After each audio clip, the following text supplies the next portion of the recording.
गिरफ्तार तो अब तक मैं कोई 18 बार हो गई हूँ कि जी हमने गेट के पास उतरना था, हमारी गाड़ियाँ तो वहाँ खड़ी हैं, वो मैं आपको जी साइड पे ड्रॉप करता हूँ साइड पे, और फिर जहाँ उन्होंने अपनी एक छोटी प्राइवेट गाड़ी खड़ी करवाई हुई थी अपने लोगों के साथ सिविल कपड़ों में। अच्छा, जो मेडिकल रिपोर्ट आपकी सामने आई उसमें तो ये जाहिर होता है कि आप पे तशद्दुद किया गया, 14 जगह आपके जिस्म पे निशानात थे। तो वो उन सब एड्स वाली ख़वातीन को भी उन्होंने नॉर्मल लोगों के ख़वातीन के बीच में रखा हो। तो मुझे तो खुद सब इस दफ़ा कह रहे थे कि तुमने बहुत वेट लूज़ किया हुआ तो अपने टेस्ट करवाओ सारे। हाइजीन का ये हाल है कि एक चक्कियाँ जिनमें हमें रखा हुआ था वो 6 चरपाइयाँ होती है उसमें, वो भी बंक चरपाइयाँ, वो मुश्किल से 3 चरपाइयों जितनी चक्की होती है, और उन 6 चरपाइयों पे 10 औरतें रखी हुई थी। एक चरपाई पे इतनी शदीद गर्मी में, और वो 2-2 औरतें सोएंगी, वो किसी को कोई एलर्जी है, किसी को कोई इन्फेक्शन है, क्योंकि वहाँ पे सफाई का कोई तरीका ही नहीं है, इतनी जगह ही नहीं है जितनी औरतें घुसाई हुई हैं वहाँ पर, और फिर वो उनको फ़र्क भी कोई नहीं पड़ता, आपको बीमार है, मर रहा है, आपको जैसी मर्जी बीमारी है, जो मर्जी दर्द है, वो बोलेंगे हमारे पास पैनाडोल है सिर्फ। तो वो उन सब एड्स वाली ख़वातीन को भी उन्होंने नॉर्मल लोगों के ख़वातीन के बीच में रखा होता है।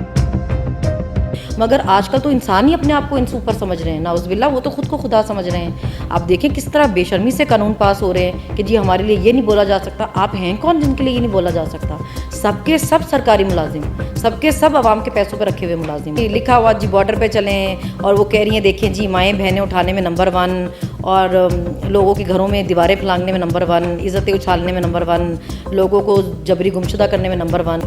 तो मेरी अम्मी ने उनको आगे से कहा कि जी मेरी बेटी सच बोलती है, जिस दिन झूठ बोलेगी ना मैं इसकी ज़बान काबू कर लूँगी। तो अच्छा फिर ठीक है, फिर आपकी मर्ज़ी है, फिर 5 साल जेल में सड़ेगी।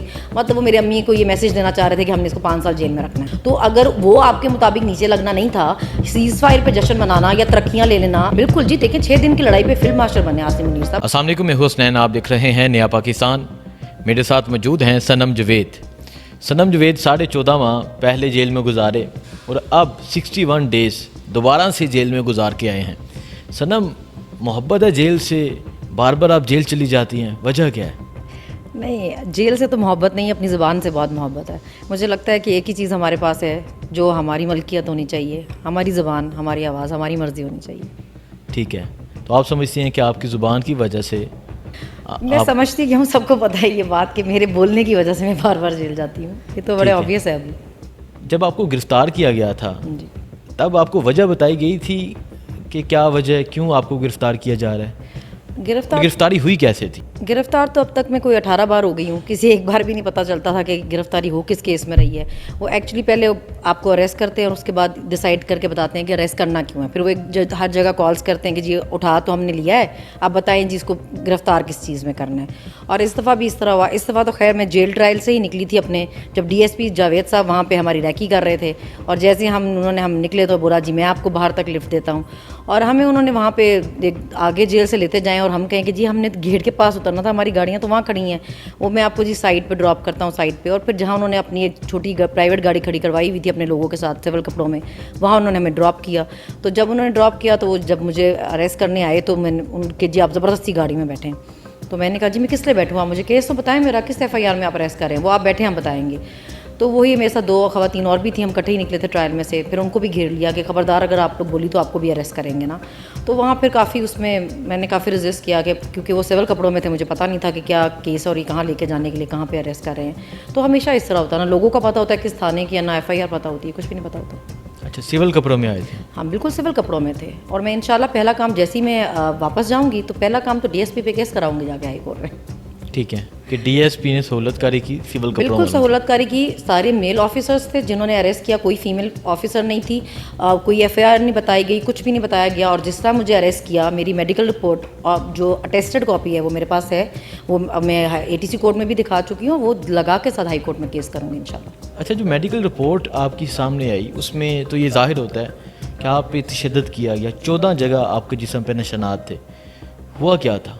तो जब 4 मर्द आपको मिलके खींच रहे होंगे और ज़बरदस्ती आपको गाड़ी में फेंक रहे होंगे तो फिर ऑब्वियसली चोटें लगेंगी ना। और फिर वो आपको बता भी नहीं रहे होंगे कि जी बेबी भी बस चुप करके बैठ जाओ, तो इस तरह नहीं होता ना। और वहाँ पे सब लोग जमा हो गए, सब देख रहे थे, सब तमाशा लगा वहाँ पे, और फिर बोल रहे थे खबरदार किसी ने कैमरा निकाल के वीडियो बनाने की कोशिश की। तो जो मेडिकल रिपोर्ट के लिए मुझे लेकर गए थे वो हॉस्पिटल का तो मैंने नाम पहली दफ़ा सुना था, अपनी कस्टडी में लेकर गए थे, इनके सामने रिपोर्ट बनी। इनको सिर्फ ये उम्मीद नहीं थी कि मेरी फैमिली जाके उसकी अटेस्टेड कॉपी निकलवा लेगी, ये उस बात पे पैनिक पैनिक किए, इन्होंने वो रिपोर्ट कोर्ट में जमा ही नहीं करवानी थी।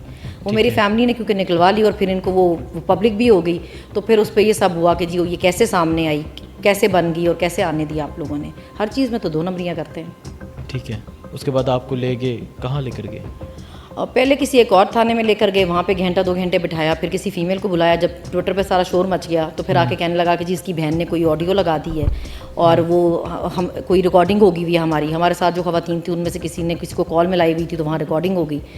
तो वो मेरी बहन ने फलक ने लगा दी ट्विटर पे। फिर वो करने लगे कि इसकी तो रिकॉर्डिंग लगा दी है कि हमने उठाया है इनको और हमारे नाम वाम भी ले रहे हैं कुछ हम उस रिकॉर्डिंग में, तो अब तो जी कोर्ट लेके जाना पड़ेगा। फिर उन्होंने एक फ़ीमेल बुलाई, पुलिस वाली एक ही थी उस वक्त, बाद में आई थी वो भी 2 घंटे बाद पुलिस स्टेशन में। फिर वो मुझे वहाँ से फिर वो लिटन रोड लेकर गए और फिर उसके बाद उन्होंने अगले दिन मुझे कोर्ट पेश किया। पहले मुझे इरादा नहीं लग रहा था उनका कोर्ट पेश करने का। अच्छा, पहले गायब करने का इरादा? हाँ, पहले नहीं लग रहा था उनका, वो तो फलक ने लगा दी ऑडियो में, नहीं तो उनके इरादे नहीं लग रहे थे।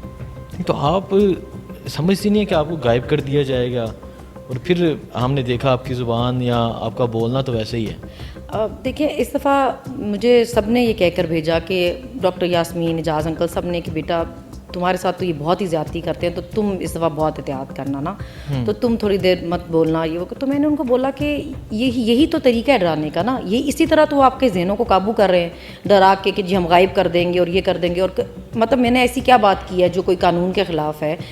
हमने इस मुल्क में आपने बोला क्या था? मैंने सिर्फ इतना बोला था कि अपने करने वाले काम करें, जो आपके करने वाला काम है। आपका काम बॉर्डर पे जाना है, जाएं बॉर्डर पे जाएं और अपना काम करें। अगर अपना काम करने के लिए किसी को कह दो इस मुल्क में और उस पर भी आपको मौत आ जाए कि जी हमें हमारा काम करने के लिए क्यों कह दिया, तो मेरी नज़र में तो मैंने कोई गुनाह नहीं किया ना।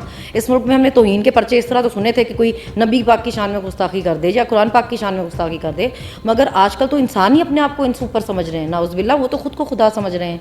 आप देखें किस तरह बेशर्मी से कानून पास हो रहे हैं कि जी हमारे लिए ये नहीं बोला जा सकता। आप हैं कौन जिनके लिए ये नहीं बोला जा सकता?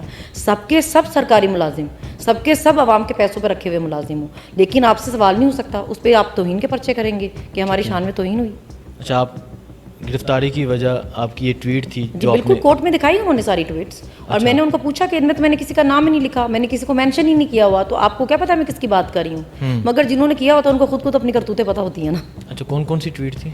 सब थी जी, लिखा हुआ जी बॉर्डर पे चलें और वो कह रही हैं देखें जी माएँ बहनें उठाने में नंबर 1 और लोगों के घरों में दीवारें फलांगने में नंबर 1, इज़्ज़तें उछालने में नंबर 1, लोगों को जबरी गुमशुदा करने में नंबर 1। तो मैंने कहा जी नाम तो मैंने फिर भी इनमें से नहीं किसी का लिखा हुआ। अच्छा। मगर जो नंबर 1 है उनको पता तो है ना कि हम ही नंबर 1 है। तो उनको बहुत बुरा लगा फिर ये। अच्छा, मतलब ये जो ट्वीट्स आपने आखिरी टाइम की वो कोर्ट में भी जी दिखाई जी, गई? पूरी की पूरी सब ट्वीट्स लगाई हुई थी, प्रिंट हो गया? सब के सब उन्होंने प्रिंट की हुई थी और सारा पूरा वो लेके आए हुए थे स्क्रीनशॉट सारी की सारी। ठीक है, तो आपसे आके कोई डिमांड की गई वहाँ या कुछ पैगाम दिया गया कि बीबी अब खामोश हो जाओ, बस बहुत बर्दाश्त कर नहीं, उन्होंने इस दफ़ा ये किया ना कि मुझे उन्होंने स्पेशल उनको जेल में इंस्ट्रक्शंस दी गई कि जी इसको डॉक्टर यास्मीन के साथ नहीं रखना और जो दूसरी क्रिमिनल्स हैं उनके साथ इनको रखना है। तो फिर मुझे उनके साथ उनके सेल में रखा गया। कोई ज़ाहिर मर्डर में थी, कोई ड्रग केस में थी, कोई किडनैपिंग में थी, कोई फ्रॉड में थी, डिफरेंट केसेस में ख़वातीन थी वहाँ पे।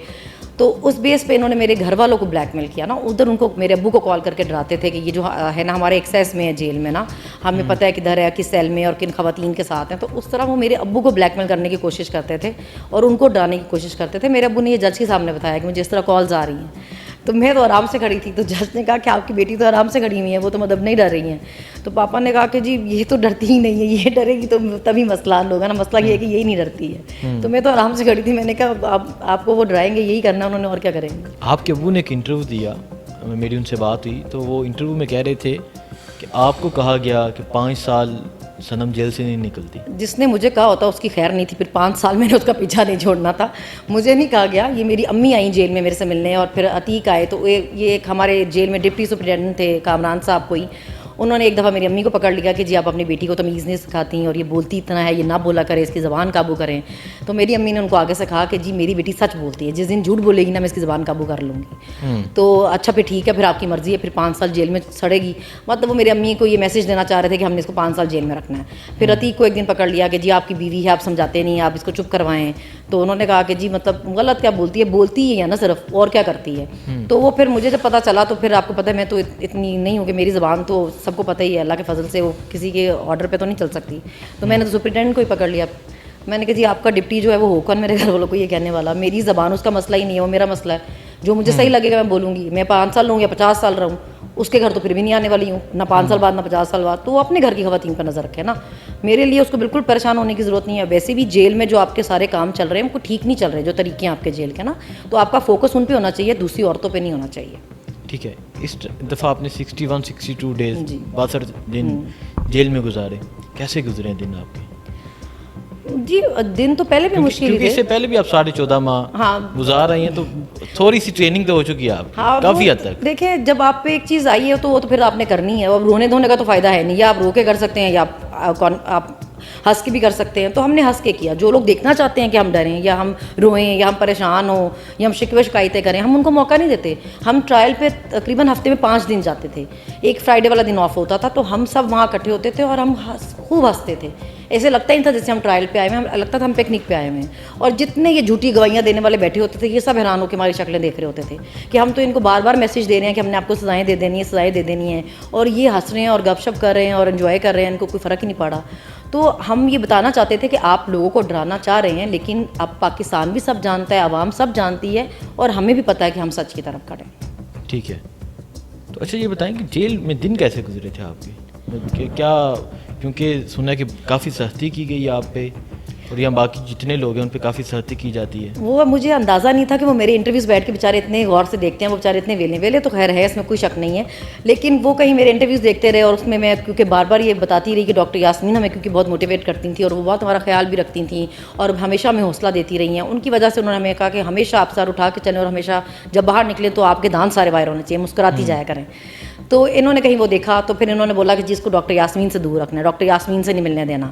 مگر کیونکہ ہمارا ٹرائل ہوتا تھا اور ہم 4 بجے تک تو ٹرائل میں ہوتے تھے روز، تو ہم وہاں سب اکٹھے ہوتے تھے، ڈاکٹر یاسمین، عمر بھائی، اجاز انکل، محمود رشید صاحب، شاہ محمود قریشی صاحب. تو ہم تو 4 بجے تک سب اکٹھے ہی ہوتے تھے. تو وہ اپنے یہ کوشش، ان کو لگتا تھا شاید کہ اب مجھے ڈاکٹر یاسمین سے دور رکھیں گے تو شاید میں کوئی بہت پریشان ہو جاؤں گی اور میری زبان قابو میں آئے گی. اپنی طرف سے بیچارے اس کوشش میں تھے کہ دوسری کرمنلز کے ساتھ اگر ہم رکھیں گے تو شاید یہ اس سے بھی ڈرے گی. پر میں ہر کسی کو پہلے بتا دیتی تھی میرے پہ 18 پرچے ہیں. اچھا. ہاں یقیناً میں ان کو بتا دیتی تھی کہ میرے پہ 18 پرچے، تم لوگ جتنی مرضی بڑی کرمنلز ہو قانون کے مجھ سے بڑی کرمنل. میں ایک ہی ٹائم میں پاکستان کے ہر شہر میں تھی. دہشت گردی کی ماشاء اللہ سے ہر دفاع ہے میرے پہ، اور کوئی ایسی ایلیگیشن ہے نہیں جو میرے پہ. مطلب آپ کو بڑی بڑی کرمنل کے ساتھ رکھا جاتا تھا کہ اب صنم ڈر جائے گی کہ یار یہ تو قاتل ہے، یا یہ اس نے یہ مرڈر کیا ہے، اس نے یہ جرم کیا ہے. تو آپ بجائے اس کے کہ وہ آپ کو ڈرائیں، آپ ان کو ڈرا دیتی تھی کہ خبردار. میں ان کو پہلے ہی بتا دیتی تھی. وہ بولتی تھی آپ کس کیس میں بولتی تھی دہشت گردی. میرے پہ 18 پرچے، تو وہ دوسری بات ہی نہیں کرتی تھیں.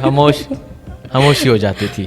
اچھا مجھے یہ بتائیں، جیل میں جب آپ تھیں تو بہت سی چیزیں ہوئی ہیں باہر. یہاں آپ کی ٹویٹ کے بعد جو جنگ جاری تھی، تب جنگ جاری تھی، اس کے بعد army chief general Asim Munir field marshal بن گئے. اس کے علاوہ مریم نواز نے کی کافی چیزیں سامنے آئیں. جیل کی ایک بات آپ سے پہلے پوچھ لیتے ہیں. ہم یہ دیکھ رہے ہیں کہ جیل سے لوگ آتے ہیں باہر، تو جب وہ باہر آتے ہیں ہیپاٹائٹس ہو جاتا ہے. ابھی افتخار جٹ کی ڈیتھ ہوئی، 6واں نوجوان تھا جس کی ڈیتھ ہو گئی. بہت سے ایسے لوگ ہیں جو بیمار ہیں، اور بہت سے ایسے لوگ ہیں جو ویک ہو چکے ہیں، کمزور ہو چکے ہیں. تو اس کی کیا وجہ ہے؟ دیکھیے اس کی وجہ یہ ہے کہ ہائیجین کا وہاں پہ لوگوں کو مطلب ہی نہیں پتہ ہے. مجھے تو حیرانی ہوئی اتنی کہ جو ہیپاٹائٹس تو چلے ہیں، وہ بھی اس طرح کی بیماری ہے جو دمہ ہے، جو ایڈز ہے. آپ سوچیں کہ جو ڈرگس کے کیس میں خواتین آئی ہوتی ہیں وہ موسٹلی ایسی ہوتی ہیں جو خود کرتی بھی ہیں اور وہ ایک دوسرے کی سرنج یوز کرتی ہیں. تو موسٹلی ان میں سے لوگوں کو، خواتین کو ڈرگز ہوتا ہے اور ایڈز ہوتا ہے، سوری. تو وہ ان سب ایڈز والی خواتین کو بھی انہوں نے نارمل لوگوں کے خواتین کے بیچ میں رکھا ہوتا ہے. میں نے سنا ہے کہ مردوں والی سائڈ پہ تو ایڈز والوں کا الگ ہے سیکشن، مگر خواتین انہوں نے سب لوگوں کے بیچ میں، انہیں دوسری خواتین کے بیچ میں رکھی ہوتی ہیں، چاہے ہیپاٹائٹس ہو، دمہ ہو یا ایڈز ہو، وہ سب کے بیچ میں رہتی ہیں. تو وہ ایک جیسے برتن یوز کرتی ہیں، ایک جیسے پانی پی لیتی ہیں گلاسز میں. تو پھر اس کے بعد آپ باہر نکلیں گے جب تو آپ کو یہ بیماریاں لگنی ہیں اور کیا بیماریاں لگنی ہیں. تو مجھے تو خود سب اس دفعہ کہہ رہے تھے کہ تم نے بہت ویٹ لوز کیا ہوا تو اپنے ٹیسٹ کرواؤ سارے نا. اور یہ ہمارے ساتھ تو وہ بھی بہت گیا نا. یہ تو پھر یہ جو جن کی ڈیتھ ہوئی ہے، ڈیتھ تو نہیں کہہ سکتے نا، یہ تو ان کی نالائکی نااہلی ہے نا. کہ اگر یہ آپ اتنے لوگوں کو جب جیل میں رکھ رہے ہیں تو آپ ان کو مارنے کے لیے نہیں رکھ رہے ہیں نا. آپ پہ ذمہ داری ہے ان کی. آپ 6-8 گھنٹے جیل میں لائٹ بند رکھتے ہیں اتنی شدید گرمی میں. हाइजीन का ये हाल है कि एक चक्कियाँ जिनमें हमें रखा हुआ था वो 6 चरपाइयाँ होती हैं उसमें, वो भी बंक चरपाइयाँ, वो मुश्किल से 3 चरपाइयों जितनी चक्की होती है, और उन 6 चरपाइयों पे 10 औरतें रखी हुई थी एक चरपाई पे इतनी शदीद गर्मी में, और वो 2-2 औरतें सोएंगी। वो किसी को कोई एलर्जी है, किसी को कोई इन्फेक्शन है, क्योंकि वहाँ पे सफाई का कोई तरीका ही नहीं है, इतनी जगह ही नहीं है जितनी औरतें घुसाई हुई हैं वहाँ पर, और फिर वो उनको फ़र्क भी कोई नहीं पड़ता, कोई बीमार है, मर रहा है, आपको जैसी मर्जी बीमारी है, जो मर्जी दर्द है, वो बोलेंगे हमारे पास पैनाडोल है सिर्फ, या हमारे पास ORS है, इसके अलावा हमारे पास और कुछ नहीं है। ना ख़वातीन को उनको ट्रीट करने में कोई इंटरेस्ट है, बीमार हैं तो हैं, जो मसले हैं। और लाइट 6-6 घंटे इतनी गर्मी में नहीं आएगी। आप सोचें, इजाज़ अंकल हार्ट पेशेंट, अभी शाह महमूद कुरैशी साहब अभी हॉस्पिटल से वापस आए हैं, हार्ट पेशेंट, डॉक्टर साहबा हाई ब्लड प्रेशर की पेशेंट, उमर भाई के तो सारे दोनों शोल्डर ही आप देखिए उनके नहीं ठीक हैं, उनके शोल्डर्स दोनों ख़राब हो गए हैं। मगर क्यों 6-6 8-8 घंटे। महमूद रशीद साहब की अलग सर्जरी हुई थी, तो उनको ऐसी उम्रों में भी, ऐसी बीमारियों में भी आप उनको 8-8 घंटे बगैर लाइट के रखें। फिर उन्होंने जाके जज को कंप्लेन की कि जेल रूल के मुताबिक तो लाइट बंद हो ही नहीं सकती, 1 मिनट के लिए भी नहीं, यहाँ 6-6 8-8 घंटे बंद हो रही है। और इतनी शदीद गर्मी में ख़वातीन वार्ड में गैस नहीं है, वो अंगीठियाँ जलाती हैं, अंगीठियों में वो जो रोटियाँ आती हैं, वो रोटियाँ पता नहीं किस चीज़ की बनी होती हैं कि वो आग पकड़ती हैं, तो वो कोयले क्योंकि अफोर्ड नहीं कर सकती हैं, तो वो वही रोटियाँ ड्राई करके धूप में उनकी वो आग जला लेती हैं, क्योंकि पकाने का खाना कोई और ज़रिया नहीं है, ना कोई कवर्ड एरिया है, वो उस तपती दोपहर धूप में वहाँ रख के अंगीठियाँ और उस पर रोटियाँ बनाती हैं और खाना बनाती हैं अपना। आप ये भी बता रही थी कि अगर किसी का सामान आता है वो चोरी हो जाता है। सब इतने गरीब लोग होते हैं कि एक एक हफ्ते बाद उनकी मुलाकात आती है और पता नहीं उनकी फैमिलीज किस तरह उनके लिए वो सामान लेके आती हैं। जो खाना है वो उनको आधा मिलता है, आधा नहीं मिलता। इवन जो शैम्पू या उनकी कोई लोशन या कोई ऐसी चीज़ आती है, वो हाफ बॉटल वो बाहर ही खाली कर लेते हैं, दूध के पैकेट निकाल लेते हैं, सब चीज़ें निकाल के चोरियाँ करके वो गरीबों का भी सामान सारा छीन के अंदर भेज देते हैं। और इस चीज़ की उनको शर्म नहीं है, मगर ये ख़वातीन की फैमिलीज़ को पकड़ पकड़ के उनको बताते हैं कि जी ये इसको समझाओ, ये बोला ना करें, ना ये बोला ना करें, क्योंकि अपने जेल के कामों पे, ये बीमारियों पे, ये हाइजीन पे, ये चोरियों पे तो नज़र रखी ही नहीं हुई। ऊपर से लेके नीचे तक हर बंदा पैसे मांगता है, गेट से शुरू होते हैं अंदर सामान जमा कराने तक हर बंदा पैसे मांगता है, तो वो ये चीज़ें देखते ही नहीं। अच्छा, जब आप जेल में थी तो तब हमने देखा कि एक हद आता है मुज़ाकरात के हवाले से, जो डॉक्टर यास्मीन राशिद, एजाज चौधरी, उमर सरफराज चीमा, मियां महमूद रशीद, ये तमाम लोग एक हाथ लिख के भेजते हैं कि मुज़ाकरात किए जाएं। सो इसके हवाले से आप क्या कहेंगी? देखिए अभी हुकूमत भी दावत दे रही है मुज़ाकरात जी, ये उसी के बाद हुआ ये कि पांचों ने बैठ के डिसाइड किया, उन्होंने बहुत दिन इस पे मीटिंग्स भी की, और उन्होंने फिर ये डिसाइड किया कि हम नहीं चाहते कि बार बार हमारे पे ये ब्लेम आए कि पीटीआई सीरियस नहीं है या पीटीआई मुल्क में इंतशार चाहती है, इनको स्टेबिलिटी नहीं चाहिए। जब स्पेशली जब ईरान की हमारे बॉर्डर पर जब लड़ाई लगी इंडिया इसके साथ, इसराइल के साथ, और हमारे देखें भारत के साथ अभी तक हमारी वाटर वॉर तो जारी है ना, उन्होंने हमारा पानी तो रोका हुआ है अभी तक, तो उस पर उन्होंने ये डिसाइड किया कि क्योंकि बॉर्डर्स ऑलरेडी जो हैं हमारे सारे वो बिजी हैं, कहीं ना कोई लड़ाई है, तो हमें हमारे मुल्क के जो हालात हैं उसके लिए एक एफर्ट करनी चाहिए कि हमारे मुल्क में आपस में इन हालातों में इतफाक़ ज़रूरी है, क्योंकि आपको कुछ नहीं पता है कि ये हालात किस तरफ जा रहे हैं। तो उन्होंने अपनी तरफ से एक गुडविल में, एक गुड जेस्चर के तौर पर, कि एक हमें ये कोई ना कहे कि हम इंतशार फैला रहे हैं या हम फसादी हैं, अगर ये बार बार हमें कह रहे हैं कि जी आप करें हमसे या मुज़ाकरात करें, तो उन्होंने बेसिकली मुज़ाकरात के लिए नहीं कहा, उन्होंने बोला आप हमारी खान से मुलाकात करवाएं, हम खान से बातचीत करने के बाद हम आपको बताते हैं कि मुज़ाकरात में हम क्या आपकी हेल्प कर सकते हैं। डायरेक्ट मुज़ाकरात का तो उन्होंने कहा भी नहीं है। ठीक है, तो लेकिन अगर किसी को ये एतराज़ हो कि जी मुज़ाकरात क्यों बात कर दी और ये तो देखें जी हार मान गए, तो ऐसा कुछ भी नहीं उन्होंने बोला, ना उन्होंने कोई माफ़ी मांगी है, ना उन्होंने आपको ये कहा कि हमने कोई गुनाह किया हमें माफ़ करें, या आप अपनी कोई आपकी सारी डिमांड्स हम मानते हैं और हमारा आप कुछ भी ना माने। उन्होंने सिर्फ एक अच्छे गुडविल में कि आप हमें ये ना कह सकें कि हमारी कोई वो है। और फिर देखें जी इसी मुल्क में लड़ाई लगने पर इंडिया के साथ जब सीज़ फायर हुआ तो उस पर बड़े जश्न मनाए गए ना, तो वो भी मुज़ाकरात ही है ना जो हुए। लड़ाइयाँ भी हो रही हों, ईरान का इजराइल से चल रहा था, अमेरिका से जब मुज़ाकरात चल रहे थे तो बॉम्बिंग भी चल रही थी, साथ मुज़ाकरात भी चल रहे थे। तो अगर वो आपके मुताबिक नीचे लगना नहीं था, सीज़ फायर पे जश्न मनाना या तरक्कियाँ ले लेना वो नीचे लगना नहीं था, तो फिर अगर हमारी तरफ से मुज़ाकरात का कोई सीनियर्स ने लेटर भेजा है तो आपको उसको भी फिर रिस्पेक्ट करना चाहिए ना, आपको उसको भी फिर पॉजिटिव वे में लेना चाहिए, तरक्कियाँ लेने का। बिल्कुल जी। देखिए 6 दिन की लड़ाई पे फील्ड मार्शल बने आसिम मुनीर साहब, बहुत बहुत मुबारक हो जी उनको। जंग लगती तो पता नहीं क्या बनते। तो बहरहाल अपनी अगर आप चीज़ों को इस तरह सेलिब्रेट करते हैं कि जी सीज़ फायर पे आपने इतना जश्न मनाया, इतने तराने जारी हुए, ठीक है, अच्छी बात, हमने अच्छा परफॉर्म किया, हमने इंडिया को अच्छा मज़ा चखाया, हमने अच्छा बदला लिया, मगर उसका जो अभी इजराइल और ईरान का भी सीज़ फायर हुआ, हमने कोई जश्न नहीं देखा। मतलब कोई ऐसा जश्न नहीं था। تو ٹھیک ہے, اگر آپ نے وہ کیا اور آپ کو وہ جائز لگا اور صحیح لگا, تو پھر اگر ہماری طرف سے کوئی سینئرس کی طرف سے لیٹر آیا تو آپ اس کو اس کی بھی رسپیکٹ کرنی چاہیے.